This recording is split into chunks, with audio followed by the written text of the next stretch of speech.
BNP মহাসচিব বোধহয় বলেছেন যে ছাত্ররা যদি রাজনীতিতে যুক্ত হয় তাহলে সরকারে আহ, থাকাটা সুষ্ঠু নির্বাচনের ক্ষেত্রে এরকম একটা মন্তব্য তিনি করেছেন। তো সেক্ষেত্রে এই ক্ষেত্রে আমাদেরও অবস্থানটা স্পষ্টই যে কেউ যদি রাজনৈতিক দলের সাথে যুক্ত হয় সেক্ষেত্রে যেহেতু এটা একটা বিশেষ পরিস্থিতির সরকার, তার সরকারে থাকাটা নৈতিক জায়গা থেকে উচিত না, এটা আমি নিজেও মনে করি।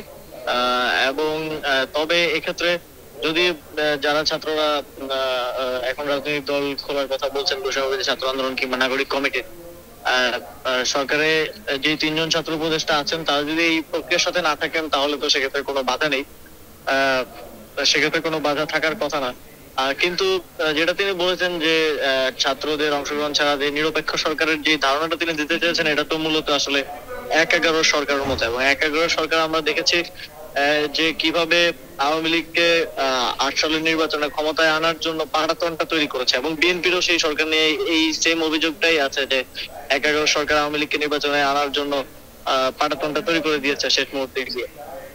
তো এটাও তো আমরা চাই না কোনোভাবে। আমরা একটা ফ্রি এন্ড ফেয়ার ইলেকশন, সংস্কার কার্যক্রমের পরে একটা ফ্রি এন্ড ফেয়ার ইলেকশন আয়োজন করাটাই এই সরকারের মূল উদ্দেশ্য।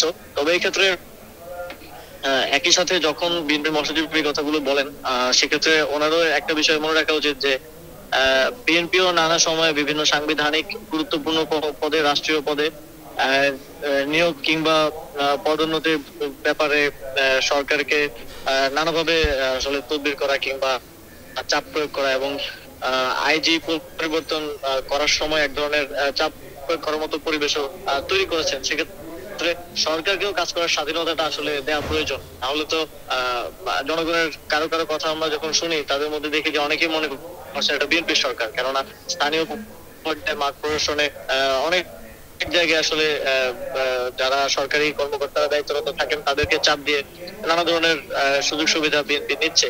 সেই জায়গা থেকে এই ধরনের অভিযোগ তো জনগণের দিক থেকেও আছে। 8ই আগস্ট সরকার গঠনের আগেই যে বিএনপির মহাসচিব বলে যেটা আমরা পরবর্তীতে জানতে পেরেছি, পুলিশের আইজি নিয়োগ দিয়েছেন, এবং বিএনপির মানব সম্পদ বিষয়ক সম্পাদক কে হচ্ছে অ্যাটর্নি জেনারেল নিয়োগ দিয়েছেন। তো এছাড়াও আরো বিভিন্ন সাংবিধানিক পদে যখন বিএনপির লোকজনকে নিয়োগ দেওয়ার সরকারের সাথে তদবির করে এবং চাপ দিয়ে নিয়োগ দেওয়ার মতো ঘটনা ঘটেছে।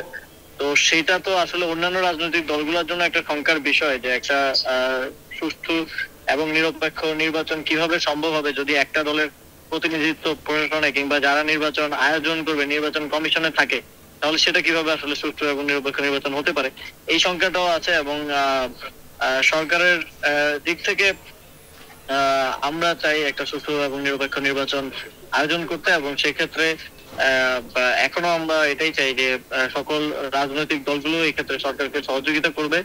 এই গণঅভ্যুত্থানের এত এত মানুষের জীবনের বিনিময়ে যেই সংস্কারের মাধ্যমে একটা নতুন বাংলাদেশ আমরা গড়তে চাচ্ছি, বাংলাদেশের মানুষ চাচ্ছে, সেখানে রাজনৈতিক দলগুলোর সাথে ঐক্যমত্য, একটা সুন্দর পরিবেশ, সুন্দর রাজনৈতিক পরিবেশের মধ্যে দিয়ে আমরা একটা সুন্দর নির্বাচনের দিকে আসলে এগিয়ে যেতে চাই, এবং সেক্ষেত্রে সকল রাজনৈতিক দলের সহযোগিতাও চাই।